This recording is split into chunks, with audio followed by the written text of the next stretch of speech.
예, 이번 시간에는 굉장히 듣기 좀 지루할 수도 있는데 간단한 제가 기초 지식에 대해서만 알려드릴게요. 굉장히 짧게 끝낼 거니까.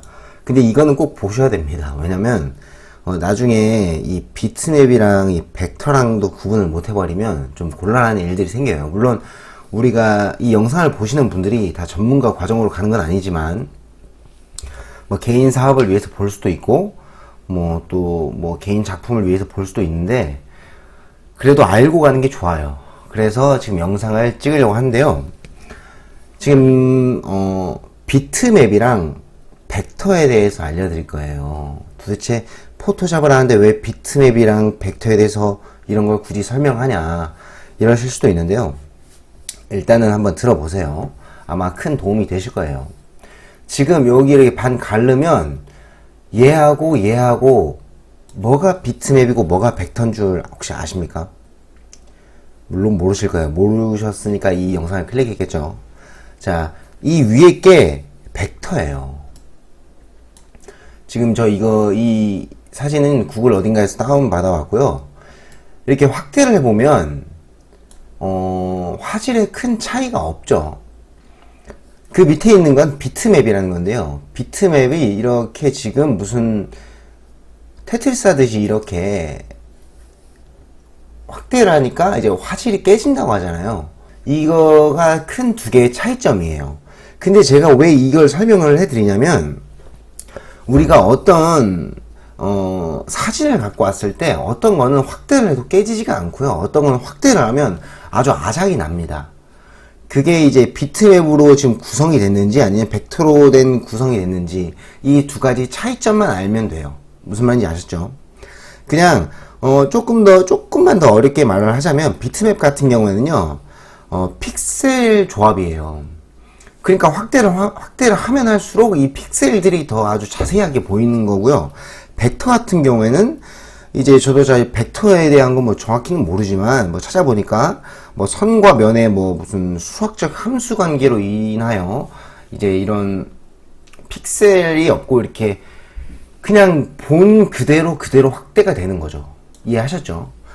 일단은 포토샵 같은 경우에는 비트맵 방식이에요. 하지만 벡터도 가능해요. 좀 더 얘기해버리면 좀 지루해질 수 있으니까 비트맵과 벡터의 차이, 지금 이렇게 확대를 하면 깨진다, 안 깨진다. 이 밑에 거가 비트맵이에요. 이 위에 거가 벡터고요. 그 차이점만 알고 계시면 될 것 같아요. 자, 그 다음은 이미지 해상도에 관한 건데요. 일단은 기본적으로 이미지 해상도는 비트맵 방식으로 설명을 드릴게요. 우리가 PPI하고 DPI가 있는데 사실 이런 거 알 필요가 없어요. 그냥 제가 지금 해주고 싶은 말은요. 지금 제가 해주고 싶은 말은 여기 한번 보여드릴게요. 이미지를 누른 다음에 여기에 보면 이미지 크기하고 캔버스 크기가 나와요. 제가 이미지 크기를 누르게 되면 여기에 해상도가 나오죠. 제가 전의 영상에서 아마 이 해상도에 관련된 거를 설명을 드린다고 했어요.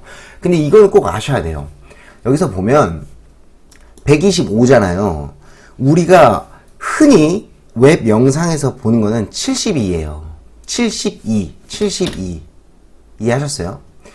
72를 치게 되면 도대체 무슨 차이냐라고 생각할 수도 있는데 거물론 해상도가 높으면 높을수록 굉장히 좋죠. 굉장히 좋아요. 하지만 별 차이는 안 난다라는 거예요. 무슨 말인지 아셨어요? 이게 우리가 그냥 공식처럼 외우시는 게 좋아요. 영상이나 이제 웹에서 우리가 인터넷에서 보는 거는 좀 요즘에는 한 125까지 쓴다고 하더라고요. 125 정도면 가장 적당해요. 근데 영상이 좋으면 좋은 거 아니냐, 300까지 올릴란다 이러면 반대로 말하면 영상의 파일의 크기가 더 커집니다. 그래서 업로드하는 시간도 오래 걸리고 125에서 300까지 커지는데 그 효과를 크게 누리질 못해요. 무슨 말인지 이해하셨어요? 그래서 125나 이제 조금 영상이 너무 크다 그럼 72까지 내려도 이제 우리가 인터넷상으로 해서 보는 데에는 큰 문제가 없어요. 이해하셨죠? 그럼 300은 언제 쓰냐? 이제 DPI하고 PPI는 뭐냐면 픽셀 퍼 인치라는 건데요. 인치당 1인치당 픽셀의 개수를 의미해요. 그러니까 만약에 1인치가 만약에 예를 들면 1인치가 만약 요만하다 칩시다. 1인치가 요만해요. 근데 픽셀이 더 많이 들어가면 많이 들어갈수록 당연히 해상도는 오르게 돼 있어요. 해상도가 오르면 그에 똑같이 오르는 게 이제 그 파일의 용량이에요. 무슨 말인지 아셨어요? 근데 왜 300? 우리가 인쇄를 할 때 왜 300을 쓰냐? 우리가 300은 이제 DPI라고 하는데 닷 퍼 인치라고 하는데요. 우리가 프린터를 하면 무슨 점점점점 이렇게 찍히잖아요. 똑같은 거, 그러니까 PPI랑 DPI랑 거의 뭐 똑같다고 보시면 되는데, 만약에 우리가 해상도를 300까지 올리면 요만한 인치당 300개의 점이 찍히는 거예요, 이렇게. 그러면 다른 말로 해서는 프린트 됐을 때 해상도가 더 확실히 차이가 난다는 거예요. 1인치당 72개의 점을 찍어서 이미지를 구성하는 거하고 300개를 찍어서 이미지를 구성하는 거는 굉장히 차이가 나요. 그래서 우리가 프린터를 한다. 만약에 프린터를 한다 했을 때는 어떻게? 이미지를 누르고 여기 이미지 크기에 여기 어떻게 보면 300의 해상도를 누르겠죠. 이해하셨어요? 이해하셨을 거라 생각해요. 그러니까 공식처럼 외우세요. 72나 100, 요즘에는 125를 많이 쓰더라고요. 저도 125를 쓰고요. 125의 해상도는 이제 웹용. 우리가 인터넷상에서 뭐 예를 들면 쇼핑몰 상에서 뭐 이제 보여줄 때 그때는 이제 125까지만 사용하시면 되고, 굳이 용량을 크게 올리게 되면 안 좋아요. 왜냐면 이제 네이버 스마트 스토어 이런 데도 보면 이미지당 크기를 좀 더 정해놓게 돼 있어요. 왜냐면 수십만 가지의 이미지가 올라오는데 그 용량을 누가 다 감당하냐고요. 그래서 조금 더 이제 조금 더 효율적인 125의 해상도를 갖추는 게 좋다. 근데 프린트를 할 때는 이제 300까지 올려도 괜찮다라는 거를, 괜찮다라기보다는 300까지 올리는 걸 권장한다. 그래서 나눠서 생각하시면 돼요. 이해하셨죠? 자, 그 다음은 우리가 제가 저번 시간에도 알려드렸다시피 RGB하고 CMYK에 대해서 알려드린다고 했어요. 이거는 이제 잉크 조합인데요.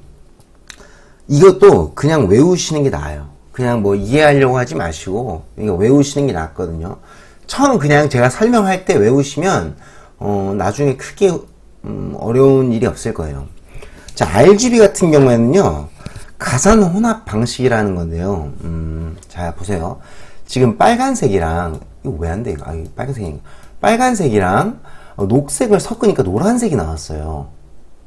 근데 우리가 실질적으로 현실에서 빨간색이랑 녹색을 섞으면 노란색이 잘 안 나와요.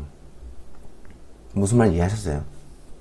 이거의 방식은 TV나 모니터 그리고 모바일, 이 웹에서 사용하는 그런 방식이 이제 보통 RGB 방식이라고 해요. 그럼 상식적으로 말해가지고 우리가 이거를 인터넷에 웹에다가 쓸 거다. 그럼 RGB를 채택하는 게 맞아요. 이해하셨어요? 보면 우리가 만약에 새로 만들기를 눌렀을 때 여기에 보면 색상 모드가 있잖아요. 이때 우리가 웹에 쓸 거다라고 하면 RGB를 선택하는 게 맞아요. 이해하셨어요? 자, 그 반면에 CMYK는 뭐냐면 우리가 아마 요거는 많이 봤을 거예요. 우리가 잉크를 사용하게 되면 요 세 가지 색상하고 검은색이 딸려와요. 총 4가지 색상을 쓰게 되죠. C, M, Y, K는 블랙이고, 제가 뭐 나머지는 모르겠고요. 일단 CMYK는 우리가 흔히 쓰는 잉크 색상을 표현한 거예요. 우리 감산 혼합 방식인데요. 색이 섞이면 섞일수록 명도가 낮아져요. 그래서 감산 혼합이에요. 뭐 이런 것까지 알 필요 없어요. 그래서 우리가 인쇄용으로 쓸 거다라고 하면 CMYK에 아까 우리가 새로 만들기를 눌렀을 때 이렇게 눌렀을 때 CMYK를 이제 채택하는 게 낫다라는 거죠.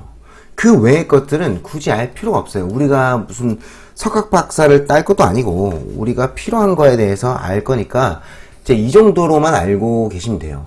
웹용을 쓸 때는 RGB를 쓰고, 웹 우리가 인터넷에 올릴 때, 그리고 프린트를 할 때 그때는 이제 CMYK를 쓴다. 딱 요까지만 알고 계시면 됩니다. 그럼 상식적으로 우리가 CMYK는 인쇄용이다 보니까 해상도는 몇? 300. RGB 보통 우리가 웹에 쓰니까 해상도는 몇? 72에서 한 125까지만 설정하시면 됩니다. 이해하셨죠? 오늘 영상은 여기까지고요. 오늘 영상이 조금 뭐라고 하냐, 좀 재미가 없을 수도 있어요. 좀 유익하지 않을 수도 있는데 이거를 알고 계셔야 우리가 조금 이제 앞으로 나가는데 도움이 될 겁니다. 여기까지 봐주셔서 감사해요.